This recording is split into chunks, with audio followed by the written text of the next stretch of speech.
오늘 우리에게 주시는 하나님의 말씀 보도록 하겠습니다. 신약 성경 사도행전 11장 19절로 26절까지의 말씀입니다.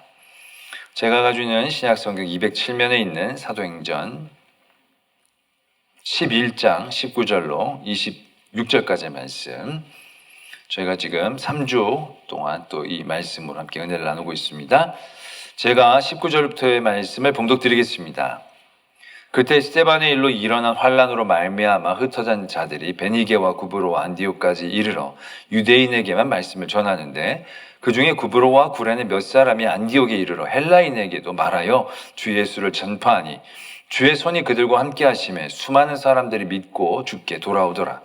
예루살렘 교회가 그 사람들의 소문을 듣고 바나바를 안디옥까지 보내니 그가 이르러 하나님의 은혜를 보고 기뻐하여 모든 사람에게 굳건한 마음으로 주와 함께 머물러 있으라 권하니, 바나바는 착한 사람이요 성령과 믿음이 충만한 사람이라.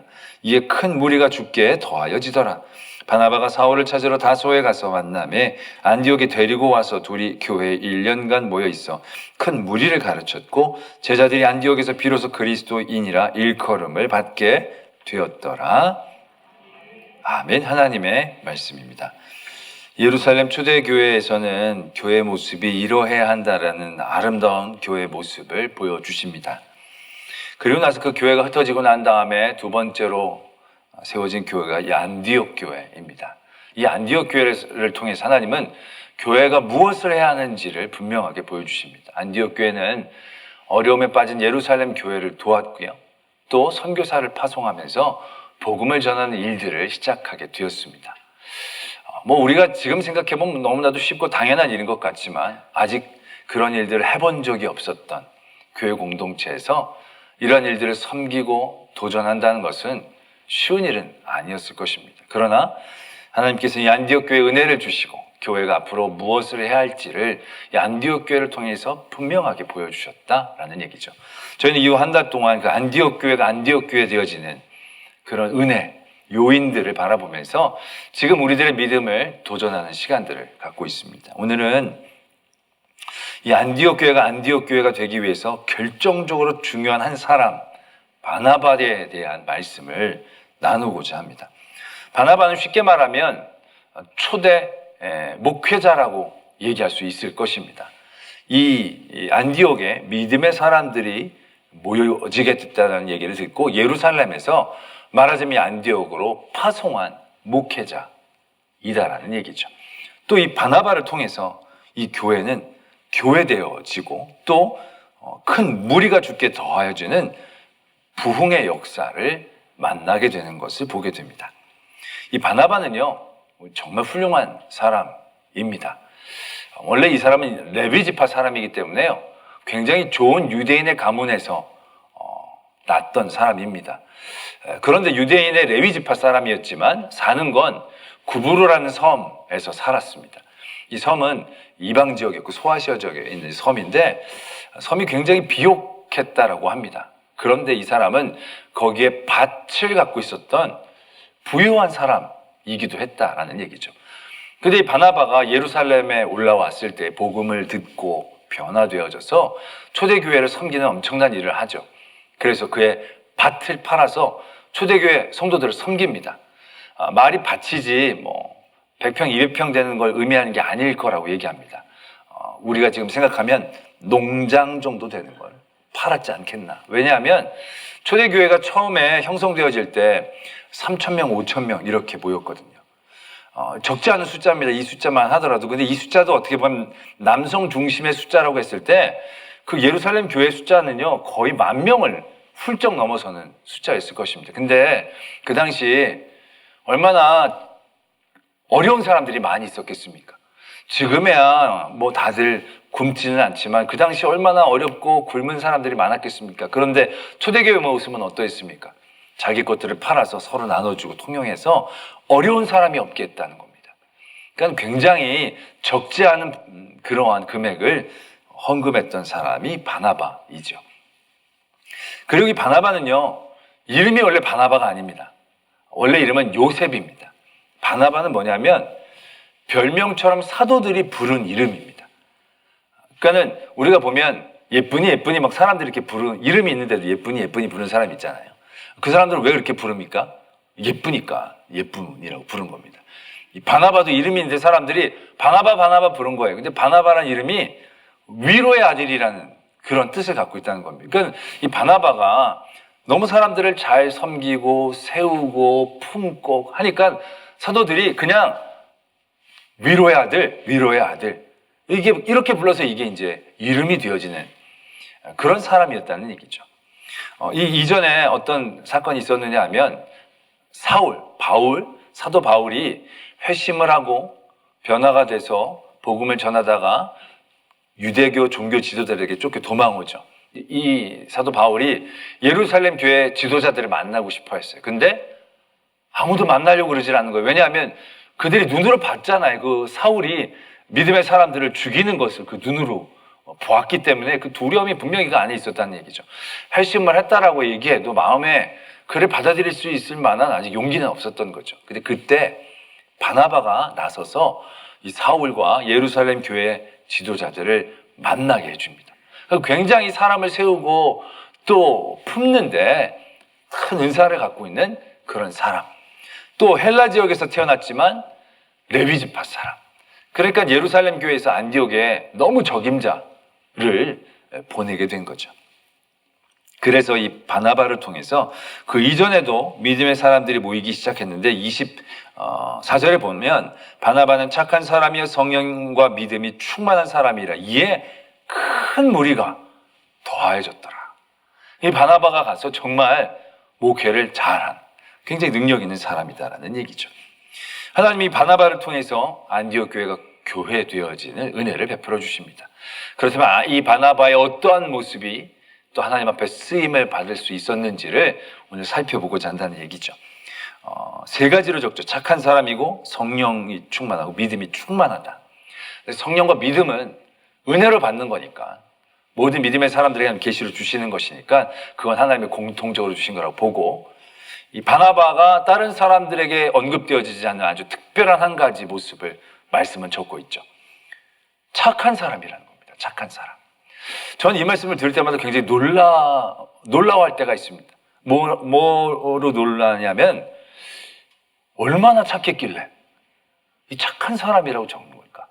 아니 어떻게 착했길래 바나바 착한 사람이다. 뭐 이렇게 어떻게 착한 사람이라는 게 어떻게 보면 되게 두리뭉실하잖아요. 뭔가 분명한 것 같으면서도 분명하지 않잖아요. 근데 얼마나 이 바나바는 분명했길래 착한 사람이라고 성경에서 적어줄까? 착한 사람이라고 적혀있는 다른 사람은 거의 없거든요. 딱 이 바나바만 착한 사람이다. 저도 한착함 하는 사람인데 바나바가 착하다는 이 말을 듣고 도전을 받습니다. 이 사람의 착함과 나의 착함의 공통점은 있을지 아니면 다르다면 뭐가 다를지 얼마나 이 사람이 착하길래 하나님이 이 착한 걸 드러내놓고 사용하시고 또 하나님께서 이렇게 부어주시는지 보게 되어진다는 것이죠. 여러분들 어떻게 생각하십니까? 여러분 착하십니까? 네, 감사합니다. 네, 착한 분들이 상가대에 많으시네요. 네, 근데 어떤 그 글에 있더라고. 착한 사람들은 자기가 착하다고 얘기하지 않는다고. 착한 사람은 자기가 착한 줄 모르는 게 진짜 착한 사람이라고. 근데 요즘은 이 착한 사람 다 좋은 의미잖아요. 근데 요즘은 이 착하다는 의미가 현대에서는 그렇게 좋게만 여겨지지 않습니다. 어떤 사람들은 착한 사람은 주위에 있는 사람들을 힘들게 하는 사람이다. 착한 사람은 어리석은 사람이다. 뭐 착한 사람은 늘 진다. 뭐 이런 식으로 막 규정을 해서 요즘은 참지 말아라. 착한 사람들 필요 없다. 나쁘고 솔직한 사람이 더 좋다. 뭐 이런 식으로 적어놓은 글을 많이 본다는 거죠. 어떤 사람은 심지어 책이 착한 사람이 꼭 실패하는 9가지 이유 적어놨더라고요. 이걸 보면 이 착한 사람들의 특징이 무엇인지를 또 우리가 알 수가 있더라고요.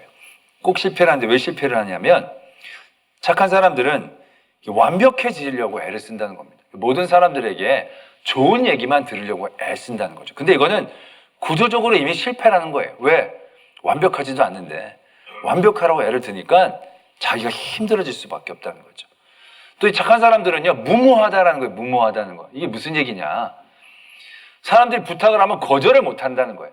자기가 할 수 있을 만큼이 이만큼인데도 불구하고 사람들이 이만큼 부탁을 하면 노를 못하고 그냥 예스 하다가 다 받아들여도 거기에 자기가 짓눌린다는 거예요. 이게 무모하다라는 얘기죠.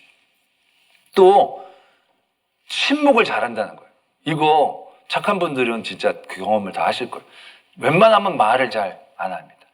그리고 웬만하면 화가 나도 화를 다 이렇게 억누릅니다. 근데 이게 실패할 수밖에 없는 이유라는 거예요. 저도 이렇게 어디 가서 밥을 먹거나 어디 뭘 할 때 보면 웬만하면 제가 불편하고 불이익을 당해도 참습니다. 그냥 내가 가만히 있지. 내가 참고 말지. 근데 옆에 또 어떤 사람이 그 불평을 막 얘기를 해요. 그럼 이 사람은 잘 해결을 해주는 거예요. 막 갖다 주고 친절하게 해주고 불편하지 않게 해주는 거예요. 그걸 보면 막 시험에 들죠. 나 호구다. 착한 게 아니고 완전히 미련한 거. 얘기하면 저렇게 되는데 내가 뭘 착하다. 그 막 억울함이 쌓이는 거예요. 그래서 이게 착한 사람들이 화가 안 나야 되는데 화가 나는 걸 참으니까 문제가 돼요. 착한 사람들은 늘 여기에 뭔가 이렇게 돌멩이가 얹힌 것처럼 얹혀 있다는 거죠. 여기 얹혀 있는 분들 착한 분들이에요. 근데 뭐가 얹혀 있지 않고 지금 시원시원한 분들은 안 착한 사람들인 거예요. 잘 아셔야 돼요. 그래서 착한 사람들이 손해를 본다라는 얘기예요. 그리고 착한 사람들은요, 합리적으로 대항을 한다는 거예요. 뭐 이렇게 불이익이나 싸움이나 이렇게 됐을 때 착한 사람들은 이렇게 정도를 걸쳐서 하려고 한다는 거예요. 그러면 이건 반드시 진다는 거예요. 왜? 싸우는데 누가 룰을 지키면서 싸워요? 누가 싸우는 게 합리적인 게 뭐가 있어요? 이 논리가 아니거든요. 싸움은 그냥 싸움이고 본성이고 막 하는데 저쪽은 개싸움을 하자는데 여기는 말싸움을 하는 게 말이 안 되는 거죠. 이게 실패할 수밖에 없다는 거예요. 그리고 이 착한 사람들이 가장 많이 저지르는 잘못 중에 하나가 하얀 거짓말을 잘한다는 거예요. 사소한 거짓말을 잘한다는 거예요. 저도 보면 거짓말 되게 잘하는 거예요. 신방 가서 밥 해주고 먹으면 맛있죠? 그럼 네 맛있습니다. 제가 다 맛있다고 하는 걸 여러분들 다 새겨서 들어주시기 바랍니다. 맛있다고 그러니까 그거 막 더 주시려는 분들이 계시는데 아주 곤란하죠. 같이 일할 때 너무 힘든데도 힘들지 않으십니까? 그럼 힘들면 힘든 걸 얘기하고 고칠 수 있게 해줘야 되는데 이 착한 사람들은 이렇게 사소한 거짓말들에 익숙해진다는 겁니다. 그러다 보면 문제를 해결하지 못하고 오히려 문제의 가치는 실패할 수밖에 없는. 그래서 이 착한 사람들은요 이렇게 충고하거나 자기가 구원자로 보호자로 엉뚱하게 나설 때가 적지 않다는 거죠. 그러나 아까도 말씀을 드렸듯이 사람의 한계가 있는데 어떻게 다 구원할 수 있고 다 보호할 수 있겠어요. 그래서 착한 사람들은 실패할 수밖에 없다. 그런 책이 있더라고요. 그러면서 제가 봤더니 저 아까 좀 착하다고 얘기했잖아요. 전 착한 게 아니었던 거예요. 제가 보면 저희 착한 거는 착한 게 아니라 귀찮아하는 거고요. 착한 게 아니라 약한 거고요. 착한 게 아니라 어리석은 것이었다는 생각들을 해보게 됩니다. 대부분의 착한 것들이 다 그런 모습을 갖고 있다고 생각을 해요. 그런데 바나바는요, 성경에서 말한 이 착하다라는 이 바나바의 착함은요, 그러한 착함이 아니라는 거예요. 나중에 보면 바나바가 1차 전도여행을 마치고 2차 전도여행을 떠나려고 할 때 바나바가 마가라는 자기 조카를 데리고 가려고 해요. 근데 사도 바울이 결사적으로 반대를 하는 거예요. 왜? 1차 전도회 때 데리고 갔는데 중간에 애가 포기하고 돌아갔거든요. 사도 바울은 굉장히 사역 중심의 사람이라고 그래요. 그래서 받아들일 수가 없는 거예요. 지금 정말 똘똘 뭉쳐서 하는 것도 벅찬데 그때 간 애는 안 돼. 다시는 안 돼. 근데 바나바는 아시다시피 이렇게 사람을 세우고 싶어 하는 사람이잖아요. 그러니까 바나바가 아마 얘기했겠죠. 이게 마가가 많이 회개했대. 이번에 꼭 한번 데려가서 사람 좀 살려봅시다. 키워봅시다. 안 됩니다. 얘는 싹이 없습니다. 노랍니다. 지난번에 간 걸로 끝입니다. 그래도 한 번만 더 기회를. 얘가 많이 회개했다니까. 아니 바나바 조카라고 끼고 도시는 겁니까? 이거 갑질입니다. 이거 그래서 진짜 착한 사람이라면요, 여기 지금 현대적인 착한 사람이라면요, 그렇지, 그래, 알았어. 싸우지 않고 그럼 난 그냥 내가 마가 데리고 갈게. 이렇게 아마 헤어졌을 겁니다.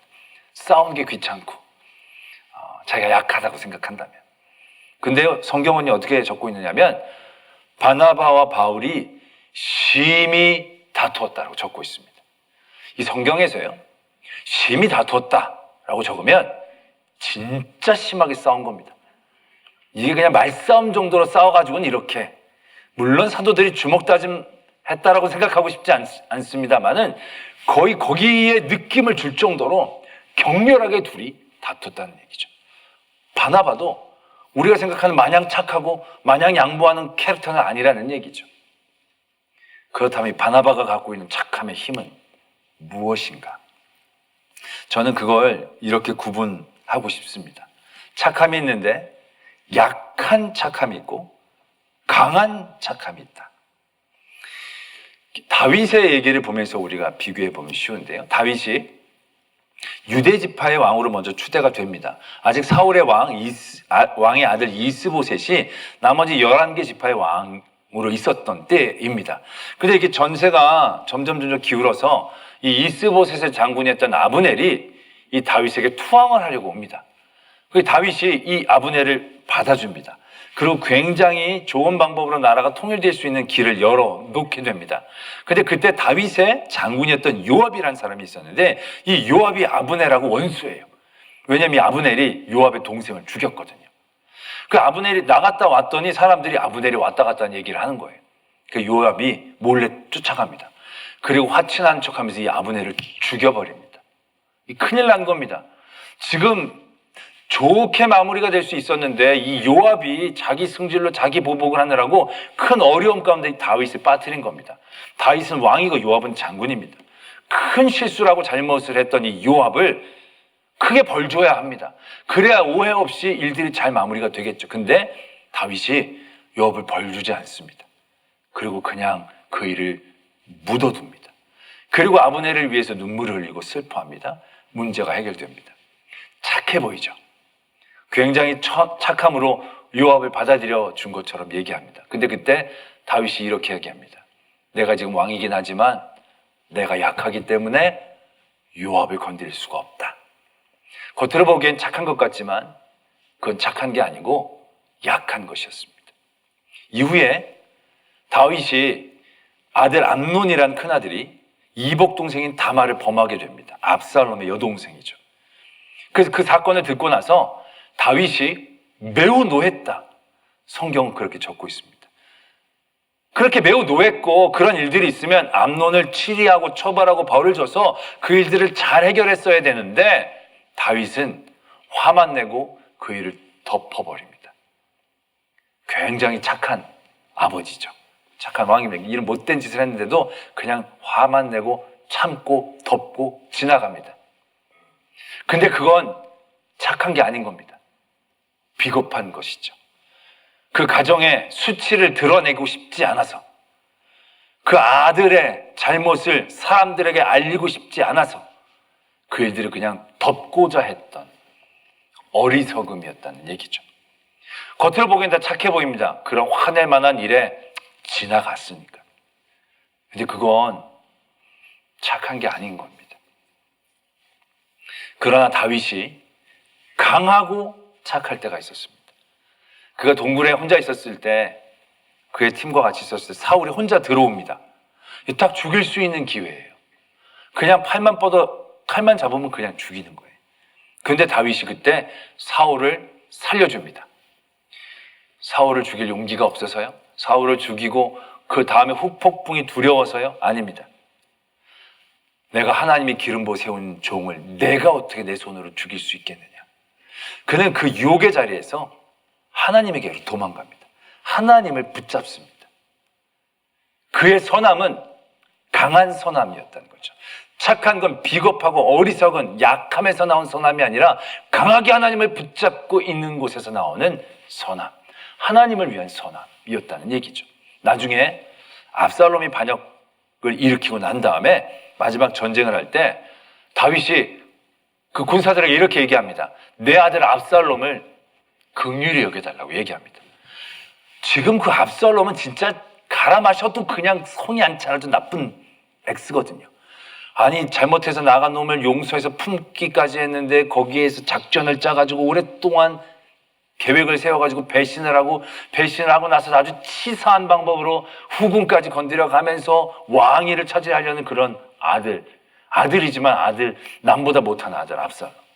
압살롬만 죽이면 되는 전쟁에서도요, 다윗은 압살롬을 품어줍니다. 왜요? 그는 하나님 앞에서 자기의 잘못을 알았거든요. 그 잘못으로 인하여 이 아들을 긍휼히 여길 수 있었거든요. 그 하나님 앞에서의 자기의 모습들을 사람들 앞에 압살롬을 잘 봐달라고 얘기한다는 것이 쉬운 게 아닙니다. 나 좋은 아버지다 티내려고 그렇게 얘기할 수 있는 게 아닙니다. 어떻게 보면 압살롬과 나와 별 차이가 없다라고 얘기하는 위험한 발언일 수도 있어요. 그러나 그는 거기에서 강하게 하나님 앞에서의 그의 자리를 생각하며 그 압살롬을 품어주고 있다는 것을 우린 분명히 기억해야 한다는 거죠. 이게 착한 강한 착함이다라는 것입니다. 우리 예수님께서 해주셨던 비유 중에 선한 사마리아인의 비유가 있습니다. 착한 사마리아인의 비유죠. 정말 착한 사람이에요.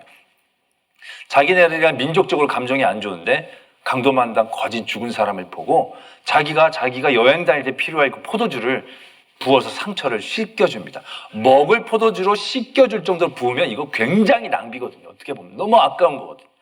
부어서 상처를 씻어주고 그 사람을 자기 나귀에 실어서 주막으로 옮겨다 줍니다.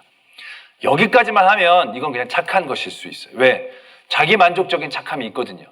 그냥 지나가면 너무 마음과 양심이 꺼리껴서 자기 양심을 위해서 그 사람에게 잘해줄 수 있는 착함이라고 얘기할 수도 있을 거예요. 이 사람 놓고 가면서 그 사람 아마 속으로 나 되게 착한 일을 했어. 기특해. 나를 칭찬해. 뭐 이렇게 가는 착함일 수가 있을 거예요. 그런데 이 사람이 여기서 끝난 게 아니에요. 그 다음날 일어나서 그 주막의 주인에게 2데나리온을 주면서 이렇게 얘기합니다. 이걸 가지고 더 치료해 주시고 만약에 더 들게 된다고 한다면 제가 돌아오는 길에 갚겠습니다. 아니 이건 웬 오지랖입니까? 그렇죠? 그 사람이 자기랑 뭘 하고 이제 그 사람 나으면 그 사람 정신 차리고 갚으면 되는데 굳이 자기가 그렇게까지 돌아와서 갚겠다라고 얘기할 필요까지 없는 거죠. 근데 이 사람은 자기 만족적인 착함이 아니고 어려운 사람을 그냥 두고 지나가지 못한 성정에서 끝나는 게 아니고 정말로 이 사람을 세우고 이 사람을 온전케 해주고 싶어 했던 마음이 있었다는 얘기죠. 이게 강한 착함이다라는 것입니다. 강한 착함의 가장 대표적인 모습은 예수님이시죠. 예수님이 사람들에게 잡히시고 매맞고 끌려가셨어요. 힘이 약하셔서 대항하기가 귀찮으셔서 아니죠. 그 길이 가장 큰 승리의 기름을 아셨기 때문에 거기서 묵묵히 그 일들을 다 받아들여 주셨던 거죠. 그냥 마지못해 할 수 없어서 착함이 아니라 정말로 그들을 세우고 싶어서 그 십자가상에서 자기 옷을 나눈 사람들을 바라보면서 저들이 하는 일을 모르고 있습니다. 저들을 용서해 달라고. 이게 하나님이 원하시는 착함이다라는 것입니다. 그래서요, 착함은 하지 않고 멈춰서고 참는 것이 아닙니다. 착함은 움직이는 겁니다. 착함은 부지런한 겁니다. 착함은 멈출 수가 없는 힘을 의미하는 거예요. 달란트 비유를 보면 달란트를 남긴 종에게 착하고 충성되다라고 얘기합니다. 한 달란트를 파묻은 사람에게는 악하고 게으른 종이라고 얘기합니다. 게으른 것과 충성은요, 악과 선행과 같은 의미를 갖고 있다는 거예요. 하나님 앞에서 착하다, 잘 참는 것만을 의미하는 게 아닙니다. 끊임없이 그 안에서 움직이는 것을 의미하는 것입니다. 왜요? 그 착함은 나를 위한 착함이 아니거든요. 내 만족하기, 다른 사람들에게 좋은 얘기를 듣고자 하는 착함이 아니거든요. 아나니아와 삽비라는 사람들에게 칭찬을 듣기 위해 그들의 재물을 팔아드렸어요. 그러나 바나바의 드림은 그런 게 아니었다는 거죠. 정말로 그가 은혜를 받고 하나님의 큰 사랑을 깨닫게 되었을 때 교회 공동체 안에 힘들고 어려운 사람들을 그대로 보지 못하고 그들을 향해 끊임없이 움직이는 그의 마음이 그의 밭을 팔게 하는 거죠. 그게 착함이라는 것입니다. 다들 두려워하는 그 사울을 피하고 다들 받아들이려 하지 않았지만 그 사울의 회심을 바라보며 그가 안타깝게 여기는 그 마음들, 그래서 그 사람을 세우고자 했던 그 마음들, 그게 바나바가 갖고 있던 착함이에요. 돌아갔던 마가를 받아들여지지 않은 바울. 그러나 그에게 다시 한번 기회를 주고 싶어서 사도 바울과 심히 다툴 수밖에 없었던 그 영혼을 위한 열정. 그게 바나바의 착함이었다는 겁니다. 그 바나바의 착함이 놀라운 기독교의 역사를 만들어냅니다. 25절에 보면 이렇게 말씀이 적혀져 있어요. 바나바가 사울을 찾으러 다소에 가서. 간단한 한 절이지만요, 이게 기독교의 역사를 바꿔놨다고 해도 과언이 아닌 장면입니다. 사울이 아까도 말씀을 드렸듯이 회심하고 쫓겨서 예루살렘에 와서 교회 지도자들과 만납니다. 근데 그때도 이 유대인 종교 지도자들이 사도 바울을 죽이려고 혈안이 돼 있었어요. 그래서 사람들이 고향에 좀 가서 피해 있으라고 얘기합니다. 그래서 이 사도 바울이 다소라는 자기의 고향에 가 있습니다. 근데 이게 그냥 며칠 가 있는 게 아니었다고 합니다. 적어도 10년 이상을 이 안에 있었다는 겁니다. 10년 동안 사울은 잊혀져 있었어요. 다메섹 도상에서 만나고 거기서 막 난리를 쳤지만 다시금 그가 다소에 갔었을 때는 아무도 그를 찾아주질 않는 거예요. 왜? 사도들이 아직 있고 그들이 충분하거든요. 거기서도 성령의 역사가 있는데 굳이 그렇게까지 전력이 있었던 사도 바울을 불러낼 필요가 없었고 불러내고 싶지 않은 마음들도 그 안에 다 있었을 것입니다. 10년 동안 그 안에 묻혔어요. 아마 그랬다면 사도 바울은 그냥 다메섹 도상에서 예수님을 믿고 회심하다가 고향에 가서 살다 죽은 사람으로 끝났을 거예요. 엄청나게 많은 하나님의 말씀을 대언하고 교회를 세우는 거기까지 그가 세워지지 못했을 거예요. 근데 그걸 바나바가 하는 거예요. 근데 바나바가 그 일을 했던 시점을 보세요. 교회가 힘들고 어려워서 도움이 필요해서? 아닙니다. 그 바로 윗절에 바나바가 이런 사람인데 이에 큰 무리가 죽게 더하였더라. 바나바가 지금 잘하고 있어요. 혼자서도 충분해요. 영성 충만하죠. 성령 충만하죠. 인격 너무너무 좋죠. 정말 뭐 하나 부족함이 없는 목회자인 거예요. 그래서 당연히 부흥이 되죠. 더 뭐가 필요해요. 필요하다면 무슨 부교육자처럼 쓸만한 사역자들이 필요할까? 그런데 그럼에도 불구하고 바나바는 바울을 생각해요. 바울을 누구에게 보내서 데리고 오라고 한 것도 아니고요. 자기가 바울을 찾으러 가요. 이게 얼마나 어려운 일인지 여러분들은 상상해 가십니까? 여기까지 넘어가는 게 얼마나 어려운 단계인지 아십니까? 내가 지금 잘하고 있는데, 내가 지금 잘 세우고 있는데, 나로서도 충분하다고 생각할 수 있는데, 그러나 바나바는요, 착한 사람이에요. 끊임없이 이 교회가 하나님 앞에 더 성장할 수 있는 길에 대해서 고민하고 도전하는 거예요. 내 것이라고 생각하지 않고 그 모든 것들을 내어놓으면서 더 하나님께 가까이 가려는 끊임없는 도전이 이 바나바에게 있었다는 거죠. 이게 착하다라는 겁니다. 그래서 그 착한 바나바가 바울을 찾아가서 데리고 옵니다. 이때부터 새로운 하나님의 역사가 시작되는 겁니다. 그 뒤로 얼마가는요, 바나바 바울입니다. 바나바 바울. 근데 어느 순간인가 바울 바나바가 돼요. 근데 거기에 대해서 바나바가 어떻게 느꼈는지 모르겠지만 한 번도 거기에 대해서 화를 내거나 얘기한 것은 없었던 것 같아요. 바나바가 화를 내는 건 왜 마가를 받아들여주지 않느냐는 거죠. 이 마가가 하나님 앞에 더 세워져야 되지 않겠는가? 끊임없이 하나님 앞에 누구를 세우고 하나님 앞에 굳건히 사람들을 붙잡아 놓고 싶어하고 하나님의 교회가 온전히 세워지기에 위하는 그 마음의 열성과 열정, 그게 바나바의 착함이었다라는 것입니다. 오늘 우리가 이 바나바의 착함을 받아야 합니다. 그냥 싸우기 싫어서 착한 거 말고요. 성격이 그냥 묻어내서 참는 게 더 쉬워서 참는 거 말고요. 나처럼 착한 거 말고요. 진짜 바나바처럼 착하기를 도전합니다. 로마서 12장에 어떻게 보면 바나바의 착한 모습에 대한 모습을 적어놓은 말씀이 있습니다. 로마서는 우리가 믿음으로 구원을 받고 그 믿음은 은혜로 주어진다는 것을 적고 있습니다. 그리고 나서 그 은혜에 감사하며 감격하며 우리가 어떻게 살아야 되는가의 모습들이 이렇게 적혀 있습니다. 12장 14절에서부터 이렇게 적혀져 있습니다. 너희를 박해하는 자를 축복하라. 축복하고 저주하지 말라. 즐거워하는 자들과 함께 즐거워하고 우는 자들과 함께 울라. 착하죠. 이게 착한 겁니다. 서로 마음을 같이하며 높은 데 마음을 두지 말고 도리어 낮은 데 처함에 스스로 지혜 있는 체 하지 말라. 아무에게도 악을 악으로 갚지 말고 모든 사람 앞에서 선한 일을 도모하라. 할 수 있거든 너희로서는 모든 사람과 더불어 화목하라. 내 사랑하는 자들아, 너희가 친히 원수를 갚지 말고 하나님의 진노하심에 맡기라. 기록되었으되 원수 갚는 것이 내게 있으니 내가 갚으리라고 주께서 말씀하시니라. 내 원수가 줄이거든 먹이고 목마르거든 마시게 하라. 그리함으로 내가 숯불을 그 머리에 쌓아 놓으리라. 악에게 지지 말고 선으로 악을 이기라.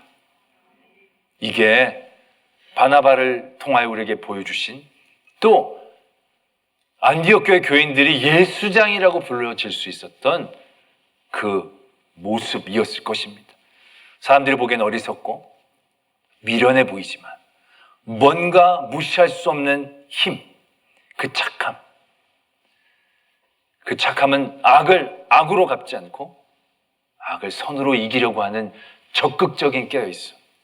그 삶의 모든 자리를 통해서 더욱더 하나님을 굳건히 붙잡고 하나님을 나타내려고 하는 부지런함, 그 착함이었다는 사실들을 우리는 바라볼 수 있어야 한다는 것입니다. 원수를 갚지 않은 것만으로 착한 게 아닌 겁니다. 원수의 것을 빼앗지 않은 것만으로 난 굉장히 착하다고 생각하는 건 착한 게 아닙니다. 진짜 착한 건 그 원수를 먹이고 원수를 입히고 더 끊임없이 하나님을 위해서 애쓰고 힘쓰려는, 선으로 악을 이기려는 그 마음이 어떻게 보면 바나바를 통해 우리에게 도전해 주시고 지금 우리가 안디옥 교회처럼 지금의 우리의 교회를 세워나갈 수 있는 힘이 되어진다는 사실들을 깨닫고 도전하시는 성도가 되기를 소망합니다. 우리 말씀을 생각하며 함께 기도하기를 원합니다.